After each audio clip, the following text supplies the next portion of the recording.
Jesus also told this parable to some who trusted in themselves that they were righteous and regarded others with contempt. 2 men went up to the temple to pray, one a Pharisee and the other a tax collector. The Pharisee, standing by himself, was praying thus: God, I thank you that I am not like other people, thieves and rogues and adulterers, and even like this tax collector. I fast twice a week. I give 1/10 of all my income. But the tax collector, standing far off, would not even look up to heaven, but was beating his breast and saying, God, be merciful to me, a sinner. I tell you, this man went down to his home justified rather than the other. For all who exalt themselves will be humbled, but all who humble themselves will be exalted. Our gospel for today. Please be seated.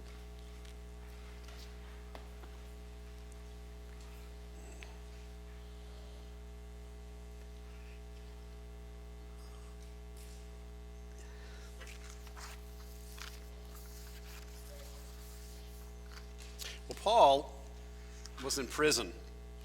Now, during his 30 years of ministry, he had spent a total of about 6 of those years in prison. He'd been arrested for exorcising a demon, for bringing Gentiles into the temple courtyard, for preaching Jesus as Messiah, for simply being a Christian and following Jesus. And it was during his final imprisonment that he wrote his second letter to Timothy, part of which we heard read this morning.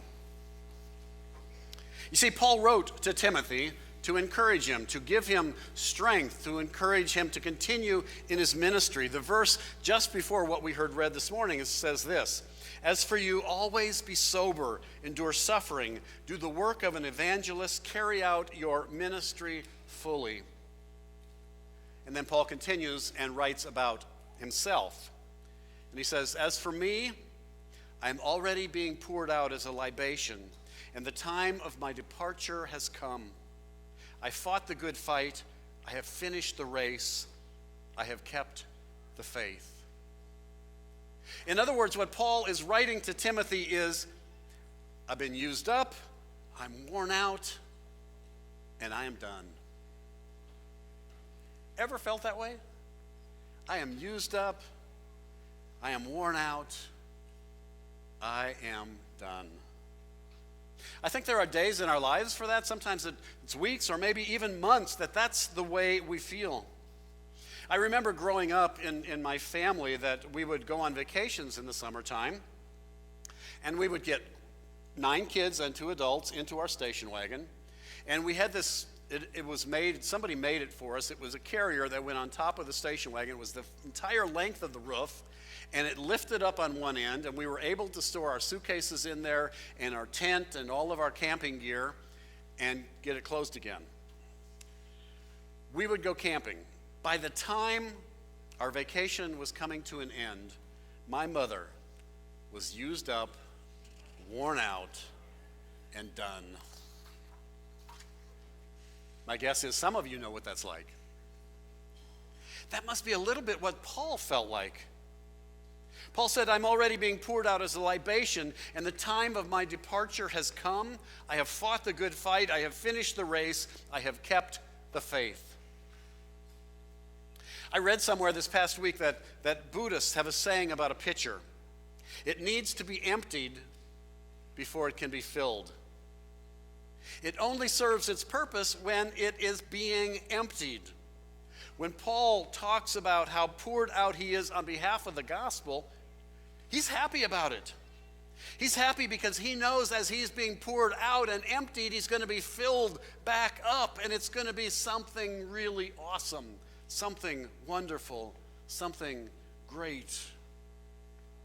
I think for us sometimes, though, we get stuck on that pouring out part because we might just end up empty. If I pour myself out, if I give all of myself, how do I know that I'm going to get filled back up again? What if I get stuck at empty? If I give myself totally to this person that I love, and somewhere down the road I decide that I don't love them anymore, what have I got? If I give myself to becoming a professional athlete and I blow out my knee in the first season, what have I got? If I give myself totally to a new business adventure and it ends up as a failure, what have I got? If I give myself totally to following what Jesus taught,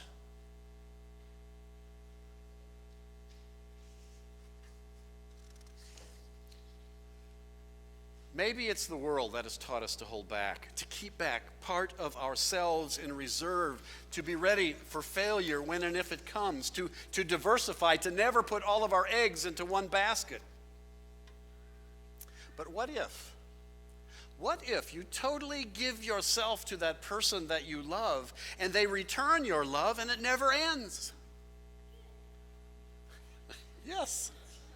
What if you totally give yourself to becoming a professional athlete and you have a long and successful career? What if you give yourself totally to a new business venture and you end up running the next Microsoft or Apple? What if we totally committed ourselves to what Jesus taught?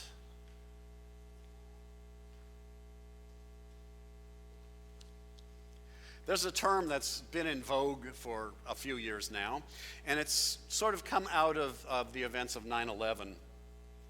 It's cocooning. We are cocooning as a way to be safe from others. We are cocooning, separating, wrapping ourselves up, keeping safe from them. It's we and them. But then we always have we and them, don't we?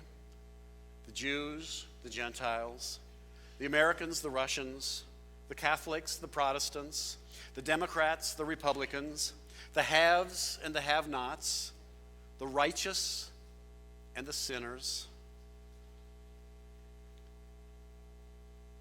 Jesus told this parable today to some who trust in themselves that they were righteous and regarded others with contempt. 2 men went up to the temple to pray, one a Pharisee and one a tax collector.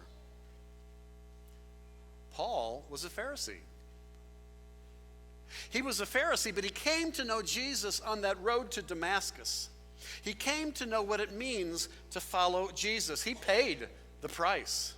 He emptied himself over and over again, but he did it willingly because he knew that he was going to be filled up again. This past week, I spent several days at our Bishop's Convocation, which is our annual theological conference for pastors and for lay people who are working in churches. And on the last day of the conference, we had this interesting activity. Everybody there was given a small paper cup, and in that cup there were about 20 M&Ms, and we were given a plastic spoon. And we had one instruction: give them away. And so for 15 minutes, everybody was walking around this room, and there were hundreds of people in this room, and everybody was walking around with their cup of M&Ms, and they would scoop a cup out and give them to somebody else. But everybody else was doing that too. And you could never get your cup emptied. It was always filled back up. The only people who ended with an empty cup were the ones who refused to participate.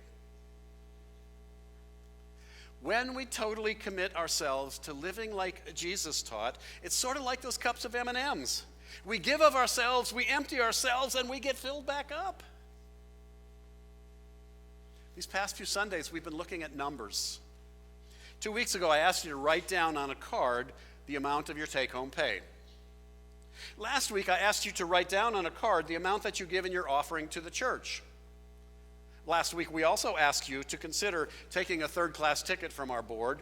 Now, those of you that are visiting here, just very briefly so you understand this, several weeks ago, I talked about it in a sermon. When you lived in the Old West and you wanted to get a ticket on a stagecoach, you could get first class, second class, or third class. First class tickets, you got a ride on the coach. You got to sit down, and if something happened, you just got to sit there. You got to stay there for the entire ride. Second class ticket, if something happened, you got to sit, and if something happened, you got off and you watched and it got taken care of, and then you got back on. Third class ticket means you got to sit, and if something happened, you get out and you push. or you fix it, or you do whatever needs to be done. And so we have been encouraging people to take third-class tickets of things that need to be done. And as I mentioned at the beginning of the service, it was just amazing the number of tickets that were taken there. The number of you who have chosen to do all kinds of extra things to sort of pour yourselves out. And so I want to make sure that you hear once again my thank you, and on behalf of the congregation, everybody's thank you for doing that. In a few weeks, you're going to ask to consider another response. You're going to be asked to take a look at the difference between that first card that you filled out that had your take-home pay and that second card you filled out that what you give to support the ministries of this church. How much are we willing to empty ourselves so that others can be filled?